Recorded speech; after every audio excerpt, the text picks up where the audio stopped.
Donald Trump's government isn't protecting our communities. They're traumatizing our communities. And that seems to be the entire point. California will keep fighting. We'll keep fighting on behalf of our people, all of our people, including in the courts. Just yesterday, we filed a legal challenge to Donald Trump's reckless deployment of American troops to a major American city. Today, we sought an emergency court order to stop the use of the American military to engage in law enforcement activities across Los Angeles. If some of us could be snatched off the streets without a warrant, based only on suspicion or skin color, then none of us are safe. Authoritarian regimes begin by targeting people who are least able to defend themselves, but they do not stop there. I want to give you a huge hug, although if Trump arrested you right now, it would help my ratings. Oh, stop it. Stephanie Lee. I know. Mayor Bass, I can't say enough about how proud we are of you and, Yes. you know, what we're all, this solidarity we're feeling in Los Angeles.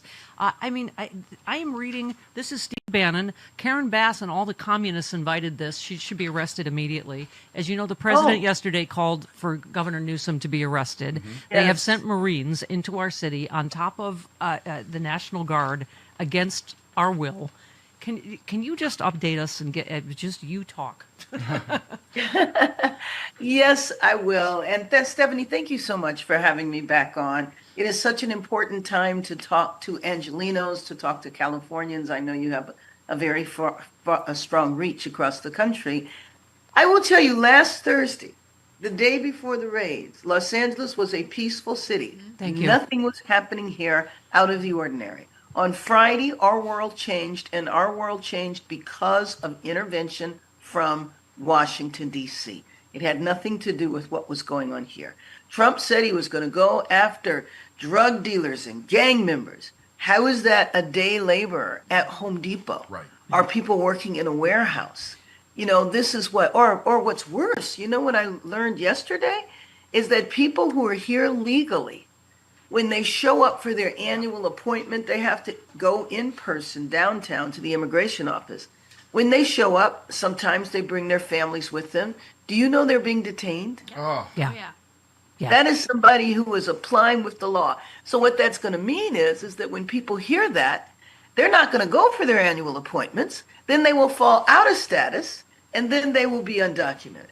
I mean, you know, what is going on here? It's important for your listeners to know that this is isolated to a small area within downtown. Thank you. Now, it is awful. It is awful, the violence that has been done, the vandalism, that has been done, and the violence as well. So I am not, sugarcoating that at all. But when you have a city and you have been told that these raids are going to continue every single day for an unknown period, maybe 30 days, what do you think that does to the population, to the immigrant population, that are absolute key to our economy? People will be afraid to go to work, and we will have major gaps in our city that we do not need 12 months before the World Cup. Well, boy, that's another. I said yesterday, Madam Mayor, that I feel like he is trying to get us to lose the Olympics and the World Cup and then blame you and Governor Newsom and California, as he loves to do. Right. I mean, I was talking. I had my Major Taylor Cycling International Conference in LA this past weekend, and I was saying I rode 35 miles Saturday, 35 miles Sunday, all over the city, peaceful, amazing. Yes. But I felt like I had to apologize to our national and international members for what Donald Trump was doing to our city. Because as you're saying, it's a sliver of downtown.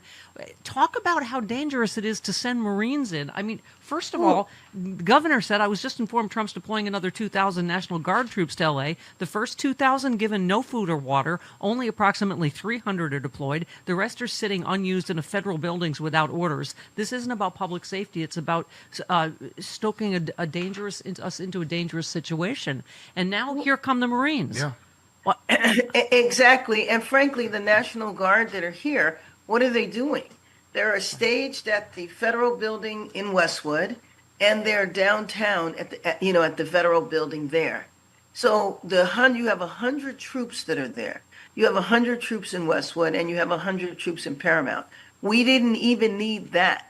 I called up and pleaded with the administration, please don't do this. If you do this, all you're going to do is provoke chaos in our city. And that is exactly what has happened when these protests dwindle and the people that are hanging on the edges start the violence and the vandalism. Yeah.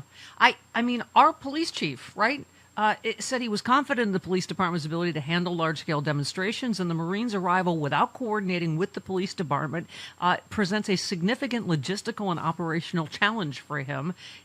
So we've obviously sought a court order declaring Trump's use of the guard unlawful and asking for a restraining order to halt the deployment. We have a restraining order. Yeah.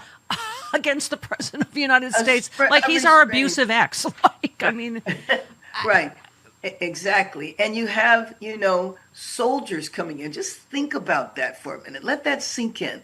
We have the U.S. military coming in, I guess, poised to attack or fight its own citizens as opposed to a foreign country in a situation where there's nothing going on that the local police can't handle. It makes me feel like we're a part of a grand experiment or a test case, or maybe we're a footage for a reality TV show. I don't know, but what I do know is that none of this is necessary here. There has been violence, there has been vandalism, there has been looting. We can handle that as a city, and if we needed assistance, there's all the local police departments and the sheriff department that can help us. This is a stunt. I don't like our city being used. Yes, yeah, thank exactly. you. By the way, when you mention reality TV, when Dr. Phil is embedded with ICE to do a TV show, you know this is all a stunt. He is picking a fight on purpose. It's people coming in from the outside and agitating in our city. Yes. I'm taking that personally. Yeah. Yes. Oh, I'm taking it really personally. Yes. I mean, Mayor, yes, because that's why I'm not the mayor and you are, because I will not be able to contain my fury. I mean, at what is happening. Talk about how dangerous the Marines being here are. Again, there's a posse comitatus act. They are not empowered to do law enforcement. They don't have tear gas. They have weapons. What are they? One thing that we do know from the last 100+ days is rule of law, traditions, none of it really matters. So you can't, and I absolutely hope that the governor is successful. But we also can't depend on the courts with something that looks totally outrageous that we know the courts are going to throw out. Maybe not. And so that puts us in a very precarious position. But you know what? Even in the worst of times, you can pull something out that can help our city. And frankly, this is an opportunity to come together. We're going to all need to go downtown and help clean it up. I don't know if they won't show the pictures because it's what it says. It's obscene. Yeah. But it's just horrible what has been done. And I feel like anybody that's involved in that, please don't come tell me that they support immigrants. Right. Don't do that. Yeah. Because if you did, you would not be tearing up the city, those city blocks, and inviting the Trump administration in. Oh, I mean, he's, he wants a do-over, right? On the George Floyd protest, when he said, can we shoot protesters in the legs? And he had the guardrails then for people to say no. He's got no one to say no now. And we're in the epicenter here. Exactly. Right? Exactly. We're in the epicenter. And, ironically, remember the last time I was on your show, I was singing the administration praises because of what they did to really expedite the recovery effort. There was the caveat in there, but, over the testing. But you can have an administration that looks like they want to work with you, and then the next day, it's off. I rarely disagree with you, but that was one time I held my tongue. I give them no credit during the fires, but I understand you're in a different position. But I love this whole Trump statement yesterday. The very incompetent Governor Gavin Newsom and Mayor, and he always puts Mayor in air quotes. Yeah. Karen Bass, they're in air quotes. She is our mayor, and we love her. We elected her in. They should be saying, "Thank you, President Trump. You're so wonderful. We'd be nothing without you, sir." Are we in North Korea? God. I mean, I'm sure that was your statement. That was close to what you're thinking, right?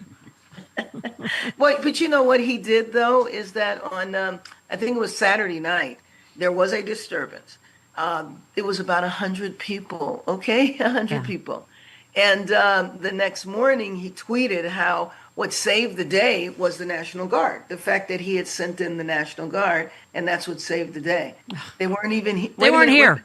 They weren't. They here. were not here. Mayor, I know you are very busy. We have you on a tight schedule. Yeah. We so appreciate you taking time for Really us. do. Please come back and update us if you can. And let us know about the cleanup efforts. Once those cleanup efforts are organized, we'd love to publicize it and help out. Yeah, we're in. We're all in. Thank you. Thank you, non-air quote Mayor Karen Bass. Thank you, We Mayor. love you. In America, personal religious beliefs should be just that, personal. But today, Christian nationalism is on the rise, threatening separation of church and state. Laws are being passed based on religious doctrine instead of reason, eroding our rights and freedoms in legislatures, public schools, even in courtrooms. One set of religious beliefs is being forced onto everyone else, but that's not what our founders intended. The Freedom from Religion Foundation is fighting back as the nation's leading group of free thinkers working to keep religion out of government. FFRF protects your right to think for yourself, whether you've always been secular, left religion behind, or simply believe in true religious freedom for everyone.